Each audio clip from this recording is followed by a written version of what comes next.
Thank you for tuning in to Old Time Radio Detective. Please like, subscribe, and share. It really helps. Now, over to the show.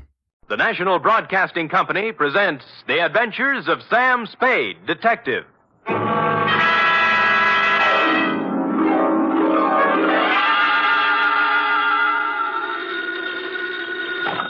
Sam Spade Detective Agency. Me, sweetheart. Sam!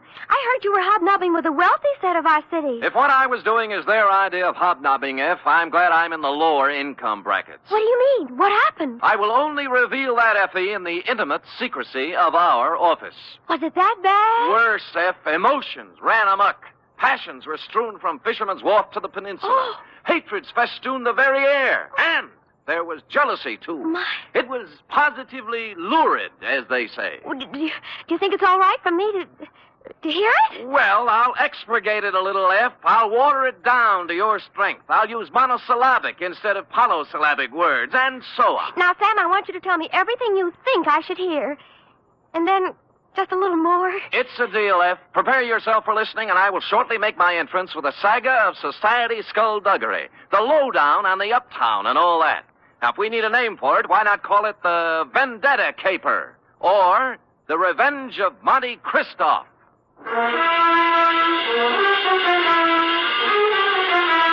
Transcribed for NBC, William Spear, radio's outstanding producer-director of mystery and crime drama, brings you the greatest private detective of them all in The Adventures of Sam Spade. You don't have to call, Sam. I'm right here. Let me take your coat. Well, Effie, isn't this sufficient of you? Now be quiet and give me your coat. All right. Thank you. Now, I've oiled your chair so it won't squeak. Sit down. Well, you make me feel like an emotional invalid, but it's wonderful. And here, Oh, will miracles never cease? a double. Well, It's 8-year-old stuff. I had Friskin's drugstore send it up. Applejack, it's called. Applejack. Well, what brought it on, F? Why this particular polishing of the Applejack? Well, Come on, out with it. no, I just thought, well, you've been working with the rich people, and maybe you were handsomely compensated. Hmm? And, my back salary? Uh, You're not mad, Sam? well, as it happens, I did make a few dollars, and yours will be the first account settled. Oh, Sam! So, it wasn't me. It was the money all the time. No, Sam, no, I just... I accept your apology. To Lieutenant J.F. Randall, San Francisco Police Department, from Samuel Spade, license number 137596. Subject, The Revenge of Monte Cristo. Monte Cristo? Is this a historical drama? Christoph. Cristoff. Oh. Monty. Monty. And it's still a historical drama. Dear Lieutenant, revenge is an old-fashioned motive, but when you get it raw and distilled, as in the Gosden affair, it's new all over again. This was the slow-burning, deliberate kind of passion that starts smoldering way back in the forgotten days and explodes among some people who never knew they were living over a keg of dynamite. It was yesterday morning that the distant sputtering of the fuse began to be heard by a man named Chandler Gosden. You know him, the hulking rich boy, the electrical appliance scion who took up professional boxing for a while. I think he was billed as Gold Plate Gosden, a society scrapper. And he was doing well, too, until a right cross by someone who needed the money more than he did sent him back to clipping coupons. Spade? Yeah? I'm Chandler Gosden. Well, I recognize you. What do guys like you charge? Well, it depends on the job. Investigation. $60 a day, and any unusual expenses. Cheap. Well, Do you guys have some kind of a code, huh? code? You know, like doctors. Do you keep things in confidence? Well, most of us do, including me. I don't suppose it'd make any big difference if it got out. I'm not afraid of him. I'd just as soon punch him in the mouth as look at him. Who? Monte Cristo. Heard of him? No. Moved into the peninsula, my neighborhood. Bought the Major Dunhill place. Oh, yeah, I know the estate. Must have cost plenty to buy. $250,000, I hear. And what's money these days? Everybody's got it. Yeah, isn't it awful? It's a tax scheme, I suppose. Ever since he moved into that ark of a house, he's been throwing parties. They're a cross between the last days of Pompeii and a Polish wedding. He invites hundreds of guests, everybody who is anybody. Disgusting. But it seems legal so far. He's been there 4 months throwing parties, inviting everybody in the phone book. Everybody but me. Well, maybe he just doesn't like you. What are you talking about? I'm one of the best-liked guys in the peninsula. Everybody likes me, little kids, cops, the guys at the country club. I never had an enemy in the world. Besides, I got Virginia. Oh, who's she? My wife. Oh. One of the sweetest little girls that ever came down the pike. Well, my apology. She was a bald one. Oh. The year I married her, she was the social catch of the year among the women. Really? Yeah. So was I among the men. Well, Look, I got to tell you some more. A month ago, one of my company warehouses burned down. Somebody slipped up and the fire insurance hadn't been renewed. I lost $350,000. Guess who had lunch with my insurance man a week before the fire? Monte Cristo. You got it. Next thing is, the rumor gets around that the Gosden Electrical Company is on the verge of bankruptcy. No, of course it isn't. Absolutely not. A gossip columnist reports that I'm going to close up shop and beat it to South America with what dough is left. Then when the stock prices start dropping, somebody suddenly buys them up so fast they disappear overnight. Some corporation I never heard of called the Dantes Corporation. I see. And then all my friends start getting unfriendly. As soon as I show up, everybody stops talking. Act as if there's some big secret about me that I don't know.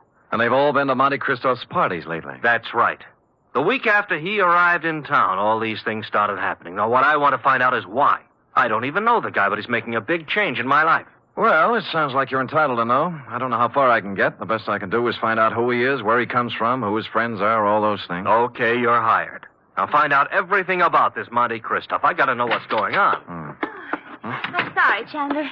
I wasn't able to get here when you said. The traffic was absolutely unbelievable. Cars everywhere. They must be giving cars away these days. Everybody has one. I think we should get a helicopter. Mr. Spade, my wife, Ginny. Well, how do you do, Mrs. Gosden? Chan, I hope you haven't lost your head and blabbed everything to him. I told you these sort of men weren't trustworthy. I beg your pardon, madam? Look, Ginny, I told him, and he's a good guy. Well, if you just want to go around giving your life secrets Oh, away... shut up, will you? I'm the man of the house. Really? And I suppose I count for nothing? Oh, no, forget it. Spade, I'm depending on you. Don't let me down. You wouldn't think a millionaire would be hard to biograph, but I came up with very little information on Mr. Monte Cristo. He'd arrived in town 4 months ago, stayed 10 days at the St. Mark Hotel, then bought his house. He had a bank deposit running into 7 figures. He had no known business connections, just money. The register at the St. Mark said he came from Chicago, and an airline company verified that he'd been a passenger aboard one of their ships from the Windy City. This was as far as I'd delved when my place of business was entered by a man in powder blue livery. You Spade? The same. Mr. Monte Cristo sent me to pick you up. I see. Up for where? For his mansion on the peninsula. Oh. He said he knew what a rough time you must be having at your present job and that he'd be glad to make the whole thing simple to you. Oh, he really said that? That's what he said. Oh. But I don't know what it means exactly. Well, I don't know what it means exactly either, but there's one good way to find out. Home, James? My name is Bertuccio, sir. Bertuccio. I see. How long have they been calling you that? Well, let me see. It's about... Oh, what do you mean? I mean, it's my name. All right. We'll talk it over in the car.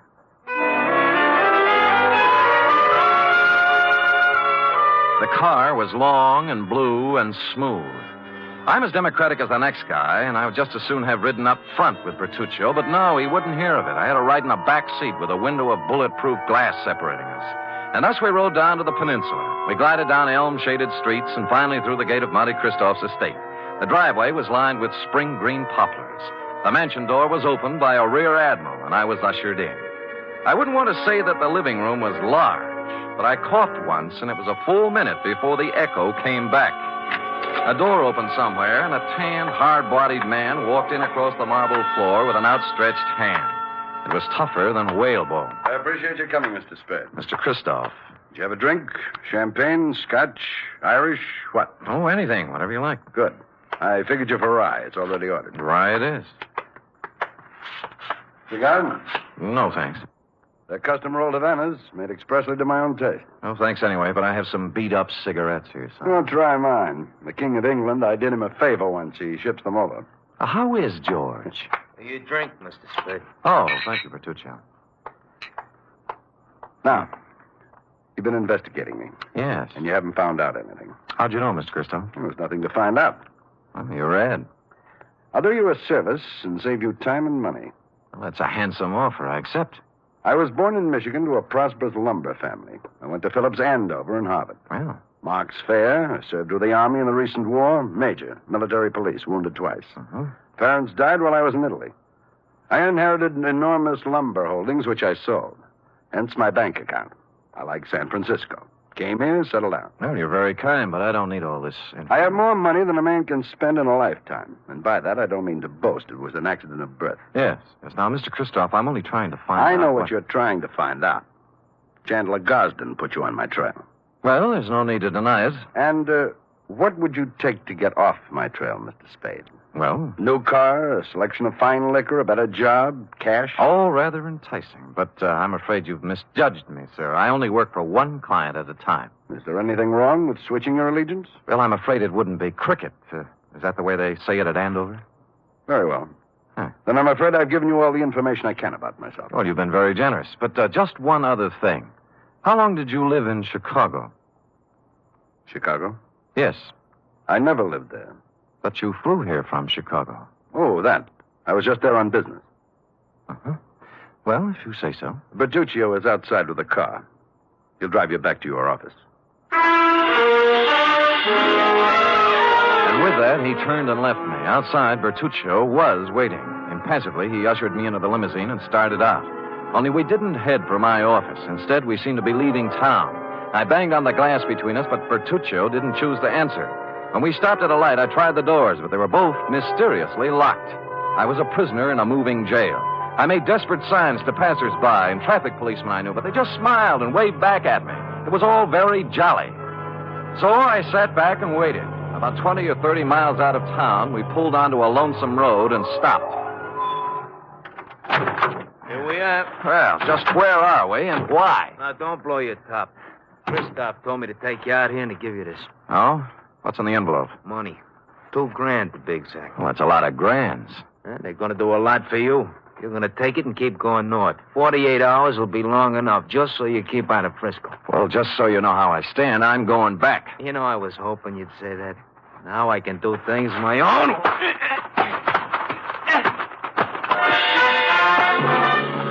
He pulled out a long black sap and started wielding it. The first cut just grazed my head and smashed into my shoulder. I blocked his second blow and moved in for some close work. The third time he swung at me, his arm caught an overhead tree branch, and that was his undoing. He took 4 or 5 and then went down and out. I searched him, and his billfold revealed that he was Joseph Kowalski, late of Chicago, Illinois. The cards and addresses it contained left little doubt that Kowalski was in the rackets. I threw him in the car and drove back to town and police headquarters. He was awake by then, and I had to drag him into the hall. You want him locked up, Sam? What for? Assault and battery, assault with a deadly weapon, assault with intent to murder, mayhem, anything. You can't lock me up. I didn't do any of those things.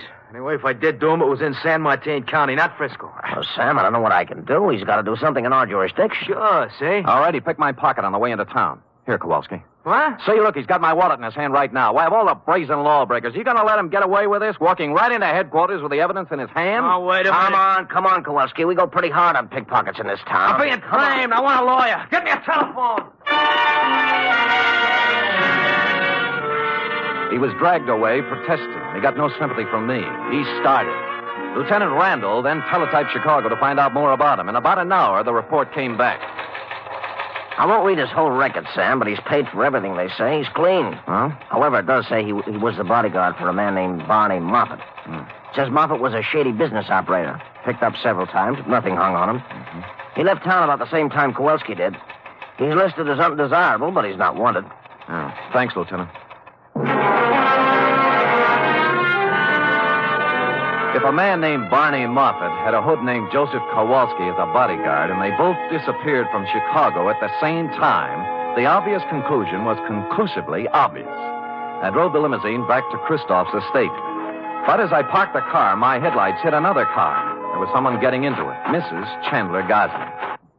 Oh, you, what do you think you're doing? Remember me, Sam Spade? Oh, detective. Yes. What are you following me for? What were you doing in Christoph's house? I thought he wasn't a friend of yours, or your husband. Mr. Spade, get in, please. Let's talk. Okay, spill it. It's none of your business what I was doing in there. But whatever it was, I want you to forget you ever saw me. That'll be pretty hard to do. Would money help you? In this case, no. What do you care what happens to my life or Chan's or Christoph's? Because your husband's paying me to worry. All right. If I were you, I'd just forget that you ever met any of us. Because this mess we're in is so bad that nothing you or anybody else can do is going to get us out of trouble. With that, she burst out crying, and I couldn't get anything else out of her, so I let her go, and she drove off. I walked up to Christoph's house, knocked on the door, and a servant opened it. I took a couple of steps inside when 6 pairs of arms grabbed me. Some of them had fists on them. The struggle was just getting lively when Christoph appeared. All right, let him go, let him go. Well, I don't appreciate this kind of treatment, Christoph. You weren't hurt, Spade. All right, men, take a walk. Now, what's it all about? It was my orders if you ever showed up here again. Why'd you soften? I just heard about Kowalski. You managed that very well. I admire resourcefulness. How would you like to work for me? No thanks, Moffat. Moffat. Barney Moffat, late of Chicago and the rackets. So you know, huh? Well, I wasn't sure until just now, but you cleared up the doubt. How much do you know? Very little. Just that you were a shady operator, but nobody's looking for you or anything. Spade, I did a lot of things. Several years at tightrope walking with the law.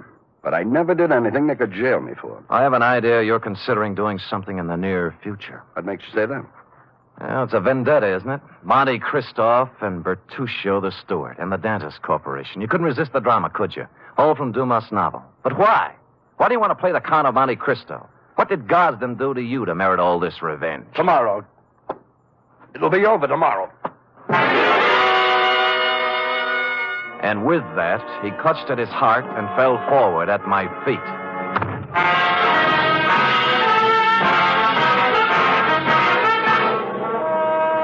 You are listening to the weekly adventure of radio's most famous detective, Sam Spade.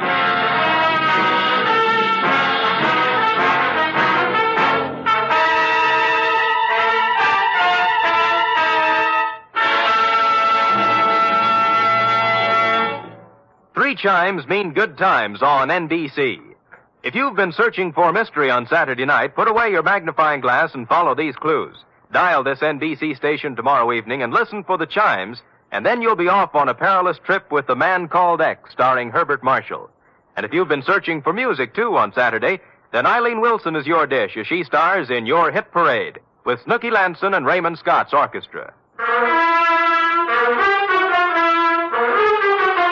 And now back to the Vendetta Caper, or the Revenge of Monte Christoph, tonight's adventure with Sam Spade.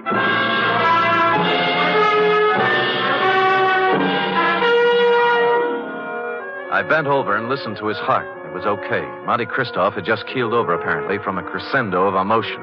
He blacked out. I didn't want to be held up by his henchmen, so I left the room and walked out of the house without calling anybody. I walked down the road, and good luck, there was an empty cab cruising along. At Chandler Gosden's, I found him pacing the living room in a state of physical and mental disorder. I told him what I knew. Vendetta? Why? I never heard of him. I never did anything to the man. Why would your wife go and see him? I don't know. Why don't you ask her? Because she hasn't been home all day, and here it is 1 o'clock in the morning. She's still listening. Tell me, is there something special happening tomorrow? Christoph seemed to think that everything would be settled tomorrow. It's our annual corporation election, just a matter of form. I'm elected president. A few other people voted into office, always the same people. Well, then he must plan to swing the election his way. Maybe put you in office. Huh, got a fat chance of that. I don't care how much stock he buys. Ginny owns 10%. I own 41. That's 51%. If he bought 49% in the open market, that still wouldn't be enough. We could still outvote him. You're sure you've got the stock in your possession? Sure. I saw it last week when I was down in the hall looking for my birth certificate. Stupid me, forgot I don't have a birth certificate. Huh? No, that must be Edson, my lawyer. Called and said he had something on his mind. Chandler, I have bad news for you. It can wait. No, it can't. This is Sam Spade, Ralph Edson. How do you do? Spade. Now, Chan, listen to me. All right, what's biting you? Just this. We're liable to lose that election tomorrow. What are you talking about? We can't. I just found out that Monte Christoph has 59% of the voting stock in Gosden Electric. 15? He can't have it. Oh, look, wait a minute. If my wife sold her stock, he could have 59, couldn't he? He could. Spade. Huh? Are you positive you saw her coming out of Christoph's house? I'm afraid I did. I'm gonna find her, and if she sold any of her stock to Christoph, I'll kill her. I tried to dissuade him, but he brushed me and the lawyer aside and ran out of the house. I called the police and told them to try and find Virginia Gosden before her husband did. Then I went looking myself. The first place I tried was Monte Christoph's mansion. There were lights on, so I entered, gun in hand. I didn't have any time to dicker with servants and bodyguards. Christoph appeared in a matter of seconds. All right, Spade, what is it you want now? Virginia Gosden. She hasn't been here since the last time you saw her. You know where she is? Haven't any idea. Well, if you know, tell me. Her husband's looking for her with homicide in his eyes. I can't say I'm sorry. Well, that's a nice sentiment. She sold you her stock in the Gosden Company, didn't she? Since you seem to know about it, yes. Why? She in love with you? I think maybe she is. And you're in love with her? She's a stupid, empty-headed nothing. I can't stand the sight of her. I hate her. Now, hold it now. You'll knock yourself out again. Yes. Yes. Come over here.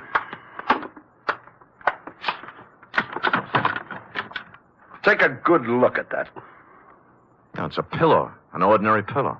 So? You notice how dirty it is? Yeah. Notice that it isn't even stuffed with feathers. They were too good. It's stuffed with dirty cotton rags. Well? My father's head was lying on that pillow when he died. I've kept it ever since as a reminder of who killed him. Who did?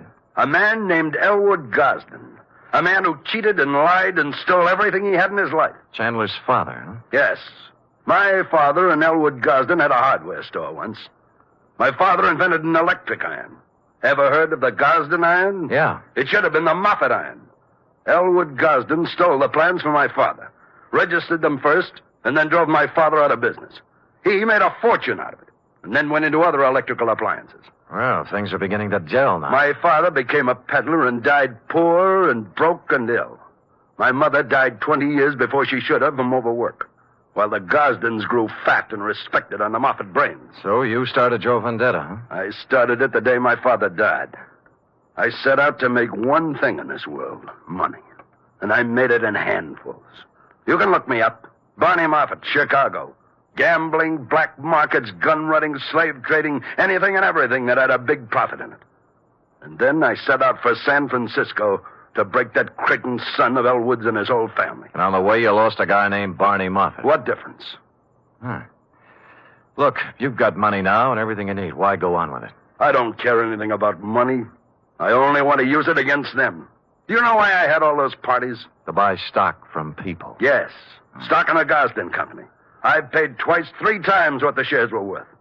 But right now, I own 59% of the Gosden Enterprises. And tomorrow morning, when the two of us meet at the stockholders' meeting, I'm going to vote him out of office and take over the company. And then, I'm going to drive it right into bankruptcy. And you got Mrs. Gosden's stock by making her fall in love with you. I had to. Don't let's talk about it anymore. About Chandler Gosden, he's a man with a very short and violent temper. He might come gunning for you. That's just what I hope he does. Ask the man at the door to show you out.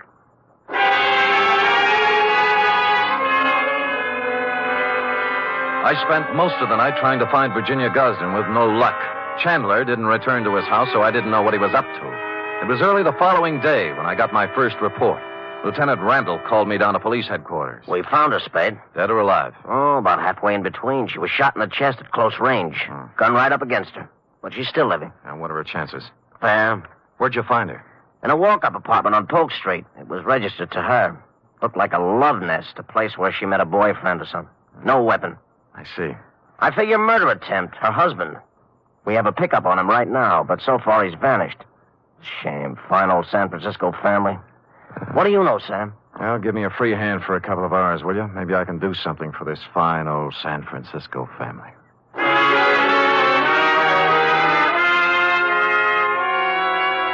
I had no more idea than the police where Chandler Gosden was at the moment, but I had a good idea where he might be later in the morning. I put a call into Ralph Edson, his lawyer. The stockholders' meeting of the Gosden Company was to be held at 11 o'clock at their executive offices. Edson got me in, and at 5 minutes to 11, Monty Christoph walked in. There were 3 of us. None of us spoke.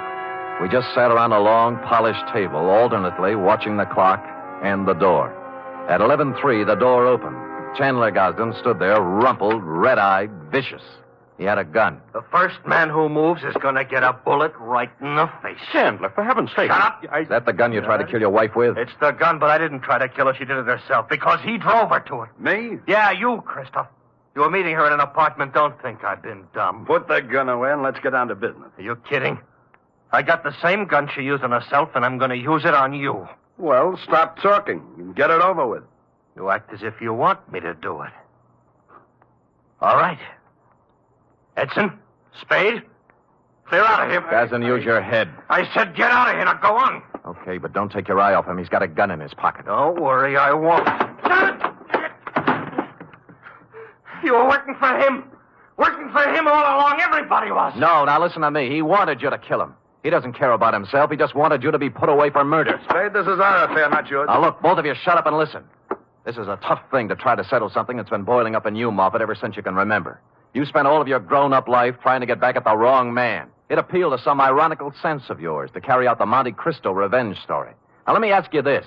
You remember all about Monte Cristo and how he ruined the people who had ruined his life and how his father died heartbroken.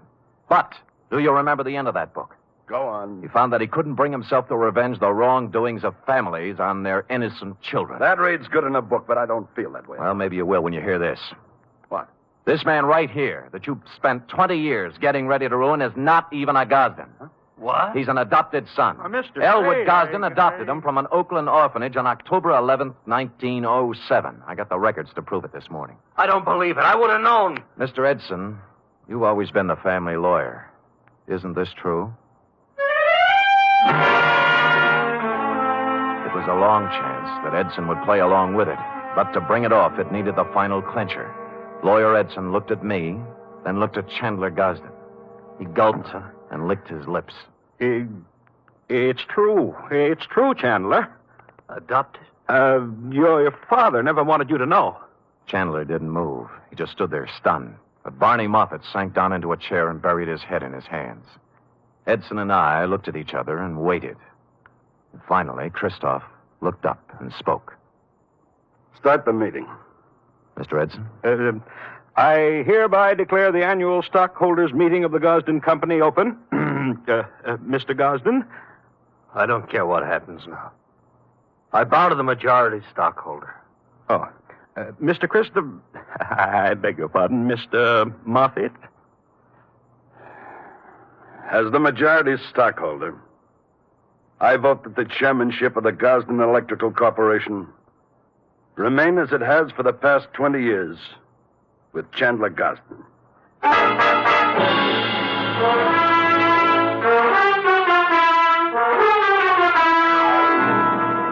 Period. End of report. Oh, Sam, you were magnificent. It was rather a stirring scene, wasn't it? I was good. But it was superb. It really was. Mm-hmm. Did he sign over the stock and everything? Oh, he did indeed. Oh. Sam, do you think the world will ever get to a time when everybody has all he wants? And instead of trying to get more, everybody spends his time just trying to enjoy life? Well, you know best, Effie. Do you really believe that, Sam? Well, you've got to believe something. It's better than nothing. I guess. I have a theory, too, Sam. Well, spout it out. Well, if everybody in the world picks somebody else to be nice to, there'll never be any more trouble anywhere. How do you figure that? Well, before you can be nice to somebody, you have to think nice thoughts, see? And once you start thinking nice thoughts, well, you can see how silly the bad ones are. Effie, come here. You know, I might just put you up as a candidate for a chair of philosophy at Columbia. Oh, Sam. I know who you picked out to be nice to. Me. True? And I picked you. Good night, Sam. Good night, sweetheart.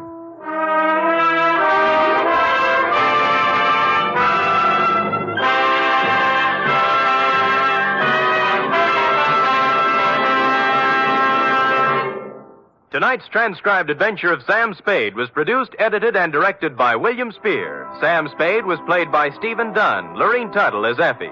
Script for tonight's adventure by John Michael Hayes. Musical scoring by Lud Gluskin, conducted by Robert Armbruster. Join us again next week, same time, for another adventure with Sam Spade.